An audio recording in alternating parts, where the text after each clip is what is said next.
en Dame el Poder y hoy nos vamos a apartar de la actualidad del día a día en este programa que hace ya casi 15 años que estamos en el aire para hablar de sentarnos a pensar de los grandes temas que nos preocupan y ocupan, espero, a los gobernantes y a la clase dirigente en general, que tiene que ver con lo que estamos viviendo en cuanto, por ejemplo, el desorden social, el reclamo. Como les explicaba en el programa pasado, y esto da para un largo programa en materia económica, la frase es corta, los recursos no alcanzan, en distintas épocas se fue financiando de distinta manera, y esto genera una puja política, una puja sindical, y el empobrecimiento que hemos vivido en décadas es un tema que hay que analizar, cómo llegamos a esta situación. ¿Qué significa el populismo? Si acaso llegó para quedarse, ¿en qué medida es posible salir de ese sistema político que, entre paréntesis, se está expandiendo en otros países y en otros continentes, en la cual los políticos encuentran una manera de permanecer en el poder, justamente en este caso, con tanta gente que estaba sumida en la pobreza?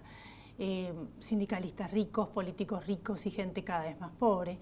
Y el otro tema que también vamos a hablar es el tema de la justicia, tan cuestionada por estos tiempos. ¿Por qué tantos funcionarios que fueron y están siendo procesados? ¿En qué medida las causas de corrupción difícilmente llegan a una condena y mucho menos a la cárcel? La justicia para los pobres, pero no para los poderosos. El tema de qué es lo que va a pasar y puede pasar en las próximas elecciones en caso de que este gobierno gane, en caso de que este gobierno no gane. El tema de los fueros, de la posibilidad de que haya impunidad para muchos casos de corrupción y muchas preguntas que nos hacemos, ¿no? El tema de los piquetes, el tema de cómo se ejerce la autoridad, qué significa ejercer la autoridad en cuanto a tenerse a la ley y cuál es el límite para implementar el ejercicio de la autoridad. Todos estos temas vamos a hablarlos con dos prestigiosos invitados, Andrés Gil Domínguez, profesor de Derecho Constitucional, constitucionalista, Luis Alberto Romero, miembro de la Academia Nacional de Ciencias Políticas y Morales. En el próximo bloque, no se vayan, ya volvemos.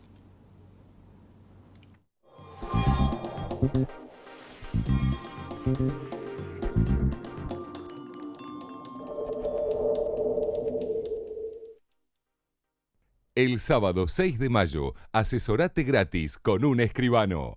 Entre las 10 y las 13 en Avenida Callao 1542. También, protege tu vivienda gratis. Cuidá lo tuyo. Las asesorías del Colegio de Escribanos de la Ciudad de Buenos Aires. 151 años al servicio de la sociedad.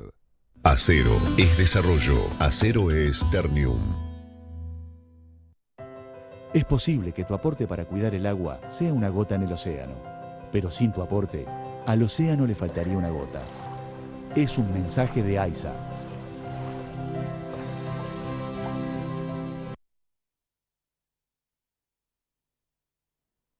Grupo Petersen, desde 1920, construyendo el país.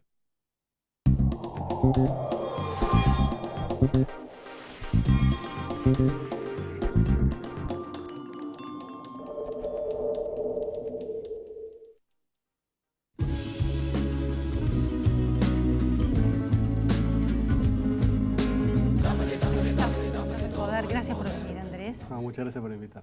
Bueno, en estos días se cuestionan tantas cosas. Por un lado, el tema de la justicia, ¿no? Que está tan cuestionada, lo que yo explicaba al principio del programa y que todos sabemos, de que los casos de corrupción nunca llegan a destino. Y el tema del abolicionismo, que la gente comúnmente lo llama también garantismo. Vamos por partes. El tema de la corrupción. ¿Por qué estamos así? Que nunca se resuelve nada. Y generalmente porque la corrupción es investigada una vez que la persona eventualmente acusada deja el poder. Es la primera vez en mucho tiempo en la Argentina que quien está en el poder también está empezando a ser investigado por eventuales denuncias de hechos de corrupción. También las causas se atrasan porque aquella persona que es acusada de un delito de corrupción generalmente tiene recursos suficientes como para contar con asesorías letradas muy bien preparadas, que tienen la capacidad de entorpecer el funcionamiento de la justicia, ejerciendo obviamente la defensa técnica. Y también muchas veces porque tenemos un código procesal que para esta clase de delitos da determinadas ventanas o posibilidades procesales de dilación de los expedientes. Entonces este conjunto de cuestiones hace que muchas veces, o la mayoría de las veces, las causas vinculadas a la corrupción no tengan la rapidez, la celeridad que debiesen tener y que no sean juzgados en tiempo real. Por estos días hay una arremetida por parte de Elisa Carrió contra el presidente de la Corte Suprema de Justicia, Ricardo Lorenzetti, que no es compartida por el gobierno, por el presidente, en cuanto a la posibilidad de un juicio político por mal desempeño de sus funciones. A su vez también cuestionamientos con respecto a la procuradora, que es la jefa de los fiscales, como ustedes saben, Gil Carbó. ¿Y en qué medida esto no juega en contra, ¿no?, a esa imagen que tenía y tiene la gente de la justicia para desmerecerla aún más? Bueno, el pedido de juicio político al doctor Lorenzetti, promovido por la diputada Elisa Carrió, genera una crisis entre poderes que se tiene que solucionar o encauzar institucionalmente.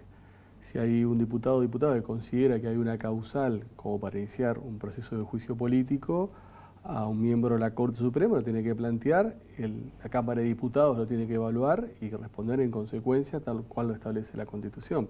Pero en sí mismo, cada vez que se hace un planteo de esta naturaleza y hay una crisis entre poderes y la imagen de la Corte Suprema de Justicia sufre un pequeño daño. En todos los temas por los cuales padecemos a veces y los argentinos se quejan en la cotidianidad, siempre está de una manera o de otra la justicia. Caso, muerte de Micaela, muerte de muchas otras chicas cuyos padres entrevisté, no es el primero ni el último. Entonces uno se pregunta, porque en el fondo está el tema del garantismo, o comúnmente llamado, que en realidad tiene que ver un poco con el abolicionismo, de una doctrina que ha prevalecido en estos últimos años en la Argentina y que por lo que yo sé está terriblemente expandida en la justicia y también en la Facultad de Derecho. ¿Qué piensa al respecto?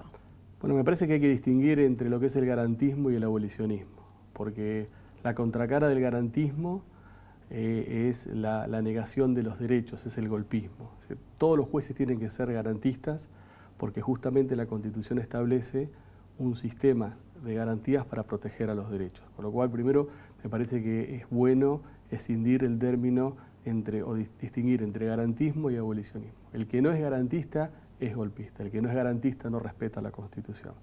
Ahora, otra cosa es el abolicionismo, que es una escuela o doctrina que se desarrolló en los años 70 en los países escandinavos, con la idea de ir paulatinamente eliminando el derecho penal como una forma de respuesta estatal frente a ciertos conflictos.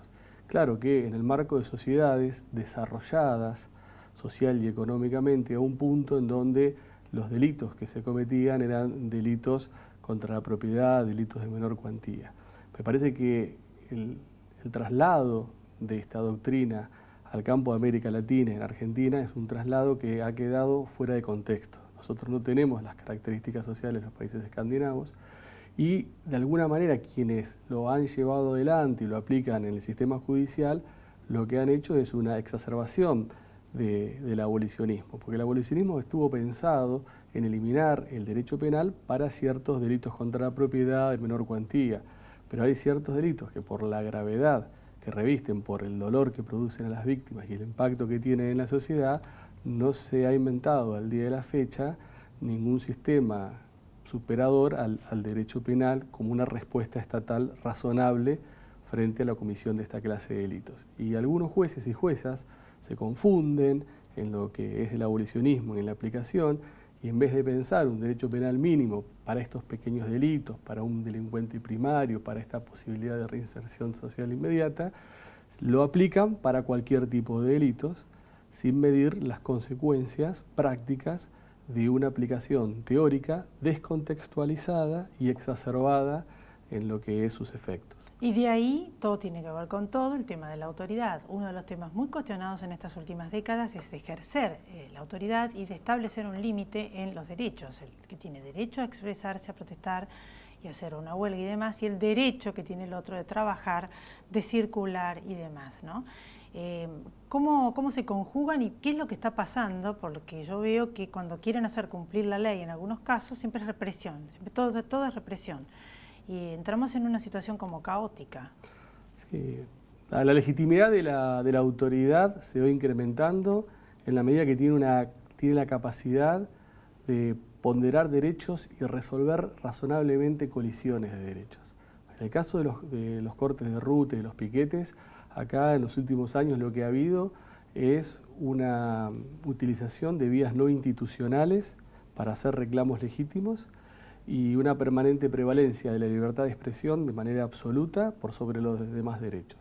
Entonces hemos llegado a una situación de hartazgo de la sociedad porque no todos los contextos son iguales como para que la libertad de expresión y el derecho a peticionar y el derecho a protestar siempre prevalezca y prevalezca de manera absoluta.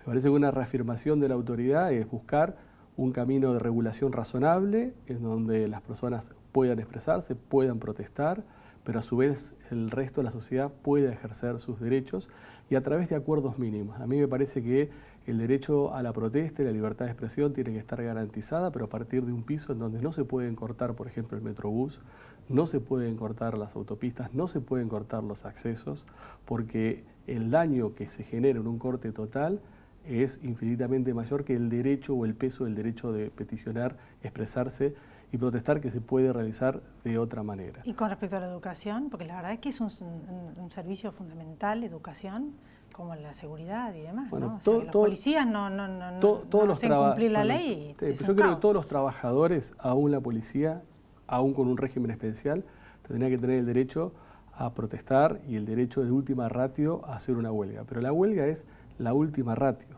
y aparte hay muchas formas de expresar una huelga, no solamente con el cese de trabajo. Me parece que el problema de la Argentina es que vivimos en permanentes desacuerdos y no tenemos ni siquiera un acuerdo mínimo de convivencia pacífica actual y de proyecto futuro. Por eso cada sector focaliza su conflicto y focaliza su interés como si fuera único y exclusivo. Entonces es muy difícil en esta situación o dentro de este campo que una autoridad sea legítima si no media razonablemente y si no ejerce la autoridad en ciertos momentos donde la tiene que ejercer. Me parece que tenemos que empezar a dividir, cuando uno habla de la palabra represión, entre represión legal o ilegal. La que nos hizo mucho mal a nosotros fue la represión ilegal, ilegítima de la dictadura militar. Ahora, cuando se viola la ley, cuando se dañan derechos de terceros, cuando se dañan las propiedades del Estado, la represión legal es una forma de ejercicio de autoridad y de resguardo de los derechos que está contemplado en la Constitución argentina. Brevemente, medio minuto, las personas que se pueden llegar a presentar como exfuncionarios, entre ellos Cristina Fernández de Kirchner, en las elecciones legislativas, el hecho de que estén procesados, ¿los fueros amparan para que no puad haber otro tipo de avance? El hecho de que cualquier persona esté procesada le permite presentarse y ser candidata en un proceso electoral, no tiene ninguna inhibición al respecto y eventualmente si es electa, esta persona está cubierta por los fueros. Ahora, el proceso penal puede seguir, puede continuar en todas sus etapas, una vez que eventualmente se obtengan los fueros, y solamente en caso de alguna medida de restricción de la libertad física ambulatoria, ahí es necesario, antes de aplicarla, hacerla efectiva, que la Cámara de Diputados o la Cámara de Senadores eventualmente realicen un proceso de desafuero para que se pueda cumplir. Pero por el principio de presunción de inocencia, toda persona que no ha sido condenada y tiene sentencia firme puede presentarse como candidato. Gracias por haber estado acá, profesor. Muchas gracias. Después de la pausa, la historia, un lujo, Luis Alberto Romero. Ya volvemos, no se vayan.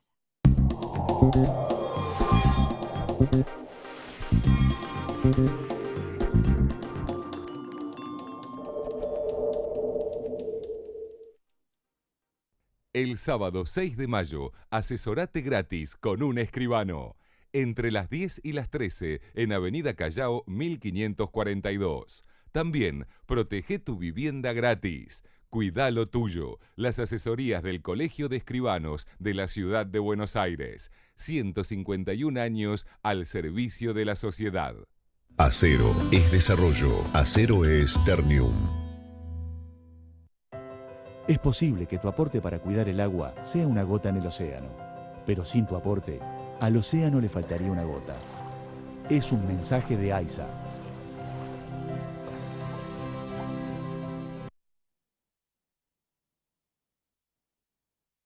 Grupo Petersen, desde 1920, construyendo el país.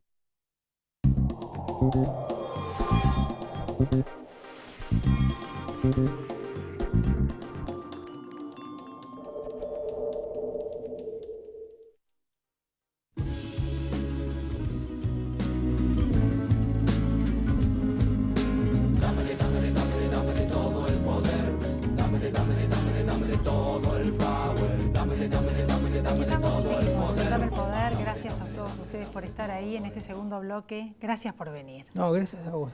Siempre Así es un que gusto. la verdad es que bueno, son tantos los temas que da para mucho y siempre nos quedamos cortos. Estamos viviendo días muy particulares. ¿Qué análisis así harías de lo que estamos viviendo, estos piquetes, este gobierno que está como escuchando quizás algún pedido del 1 de abril y ejerciendo la autoridad, un poco como acaba de explicar el profesor de Derecho Constitucional? ¿Qué estamos viviendo? Bueno, yo creo que estamos viviendo una crisis que no llegó a explotar, ¿no? Yo diría algo parecido a 2001-2002, pero contenido, ¿no? Pero de todos modos, muchas de las cosas que tienen que ver con la crisis, que es, por ejemplo, el déficit fiscal, están presentes, ¿no? Y entonces, mi impresión es que algo muy normal en la Argentina, que es que cada grupo de interés defiende lo suyo contra el Estado, está en este momento un poco exacerbado o bastante exacerbado, ¿no? Entonces yo creo que cada grupo está haciendo como ejercicios de fuerza, como tanteando a ver hasta dónde puedo, dónde me detienen, y el gobierno también, ¿no? Y el gobierno, el mayor cambio que hemos visto en estos días es que el gobierno ha descubierto que tiene un apoyo con el cual se ve que no contaba tanto y entonces está poniéndose firme, ¿no? Y el tema básicamente es, hay una factura que pagar, ¿no? Y cuánto va a pagar cada uno. No creo que sea mucho más complicado que eso. ¿Qué rol está jugando la dirigencia, ¿no? Por un lado los sindicatos, por otro lado los líderes de distintos sectores, los líderes políticos, el kirchnerismo? ¿Y qué rol está jugando la gente, los piqueteros? O sea, da la impresión, ¿cuál es el grado? El presidente habló de mafias, o sea, acá se están jugando muchas cosas. Bueno, sí, claro, las mafias son algo muy, muy antiguo, está bien que el presidente lo diga, pero todos lo conocemos desde hace mucho tiempo, quizá la palabra es un poquito exacerbada, ¿no? Yo te diría, hablando como historiador y poniendo las cosas en perspectiva más larga, que hay una larguísima tradición de que cada grupo de interés en la Argentina, grandes, medianos, chicos, ¿no? hasta los psicólogos, digamos, son capaces de constituir una pequeña corporación para defender lo suyo, ¿no? Y la idea de que hay algo que puede ser bueno para todos es una idea muy tenue en la Argentina, ¿no? Cada uno en primer lugar defiende lo suyo, por ahí acepta que ciertas reglas se los apliquen a todos menos a él, ¿no? Por ejemplo, los empresarios en teoría son partidarios del mercado, pero recuerden, en mi caso especial, esta industria necesita una protección porque, etcétera, etcétera, ¿no? Entonces, los actuales dirigentes están actuando de una manera muy conocida en la Argentina, por lo menos estudiando la historia de los últimos 40, 50, 60 años, esto es bastante común. Ahora, por primera vez, diría yo, después de una experiencia muy fuerte con el kirchnerismo, hay bastante gente que empieza a decir hay un interés general que debe ser construido a partir de los acuerdos entre los distintos sectores, ¿no? Que no es todo cuestión de guerra, sino también de negociación pensando en nosotros y en los otros, ¿no? Como ves, trato de ser optimista porque me parece que por primera vez hay una discusión de esta idea, aunque todavía no esté muy afianzada, por lo menos hay gente que la empieza a sostener y bueno, yo creo que es uno de los sentidos de la marcha del 1 de abril fue eso, ¿no? Ahora se ve una división, sobre todo la grieta en las clases que trabajan. Digamos, creo que la parte de los dirigencias es más bien intelectualizada. Yo nunca hablo de la grieta, porque la grieta que realmente percibí es en la gente que trabaja, pobres o de clase media, y los que no trabajan. O sea, es un tema muy difícil de resolver, porque es una transferencia de recursos y la verdad es que hay como un enojo también en la gente que trabaja y sustenta un estado elefantiásico y mucha gente que no trabaja. Sí. Entonces, ¿cómo se resuelve esto y cómo se sale del populismo? Es un tema cultural muy, muy serio. Para encuadrar el tema, te diría que en este momento tenemos esto que vos llamás una grieta o una brecha social, ¿no? Pero también tenemos una brecha político-ideológica, que es la de los que hicieron el acto del 24 de marzo, que son sectores muy ideologizados, ¿no? Dejémoslo esos de lado, ¿no? Vos dividís entre los que viven del Estado de un modo u otro y los que aportan con sus impuestos, ¿no? El Estado efectivamente absorbió un montón de gente desocupada en empleos públicos en los últimos años, pero claro, el gran problema está en eso que llamamos genéricamente la pobreza, ¿no? Que es, aquí sí que hay una brecha grande, porque no es solo económica, es cultural, es social, es de estilos de vida, y sabemos que ahí hay votos fáciles para el populismo, o mejor dicho, el peronismo, de modo que para el gobierno es un desafío qué hacer con eso, que no puede postergar para un futuro en el que todo empiece a funcionar bien, sino que tiene que atacarlo ahora, ¿no? Yo veo que el gobierno tiene algunas ideas interesantes, ¿no? Por ejemplo, frente al tradicional enfoque de que había que dar una vivienda a cada uno, agregar hay que darle la infraestructura para que esa vivienda sea habitable, ¿no? Las cloacas, por ejemplo, ¿no? O rehacer los caminos. Y ese tipo de medidas tiene además la ventaja de que ocupa mucha gente, ¿no? De modo que ahí hay un lugarcito para entrar por este problema. Y el otro gran lugar, que yo veo que hay ensayos, pero que es el más difícil, es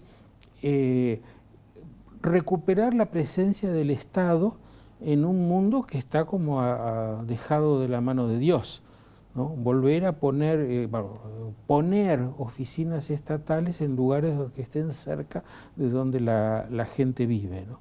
¿El Partido Justicialista cuánto tiene que ver de que no dejan gobernar si no gobiernan ellos? Lo hemos vivido porque ningún otro gobierno que no fuera peronista prácticamente terminó en orden su mandato. ¿Tiene algo que ver esto de que fuera del poder se transforman? Cuando el Partido Justicialista está fuera del poder es porque ha perdido algo que es esencial dentro del justicialismo, que es la jefatura. En el poder, la jefatura se constituye desde el poder, la construyó Menem, la construyó Kirchner, ¿no?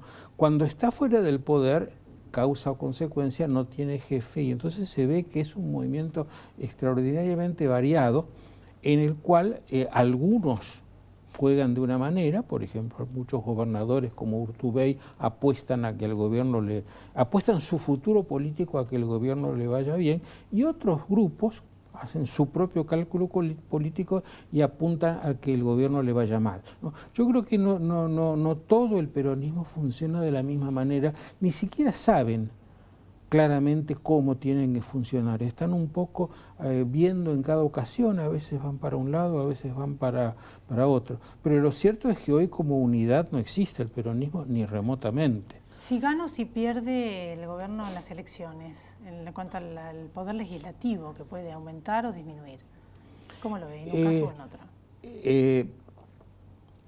Mi impresión es que las variaciones reales en el número de diputados y senadores no son tan importantes como el efecto simbólico, ¿no? El efecto simbólico sí va a ser muy importante.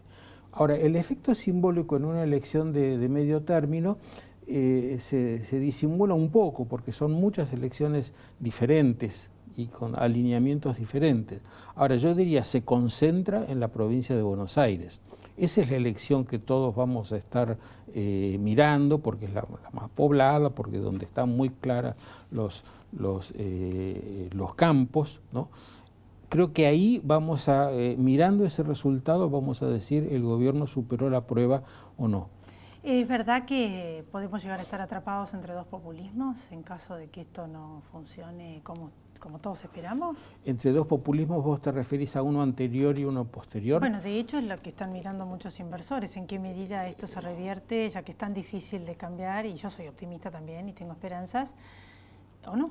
No, indudablemente la posibilidad existe, ¿no? Y afortunadamente en la historia las cosas nunca están cerradas, de modo que uno siempre puede apostar a alguna de las alternativas. Si este gobierno estuviera seguro de que va a ganar las elecciones de octubre, sería mucho peor que lo que es ahora, ¿no?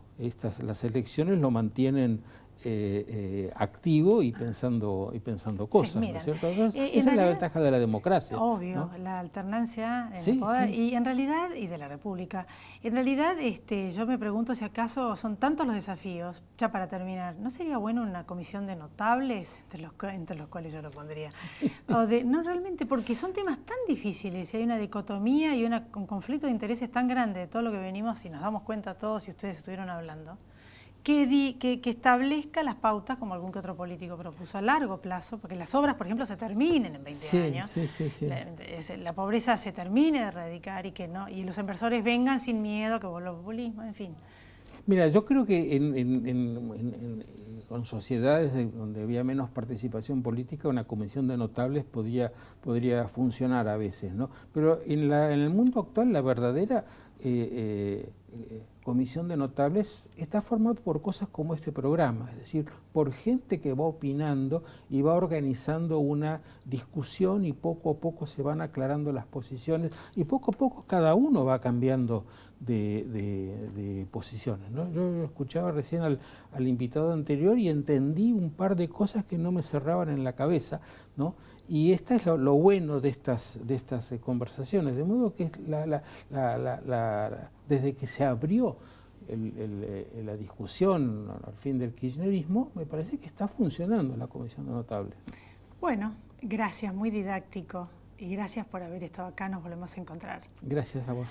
Me despido a todos ustedes, feliz Semana Santa para los que creen, y nos volvemos a encontrar la próxima semana aquí en Dame el Poder. Chau, pásenla bien. En Provincia ART, nuestro trabajo es protegerte en el tuyo. Provincia ART, la aseguradora de riesgos del trabajo del Grupo Provincia.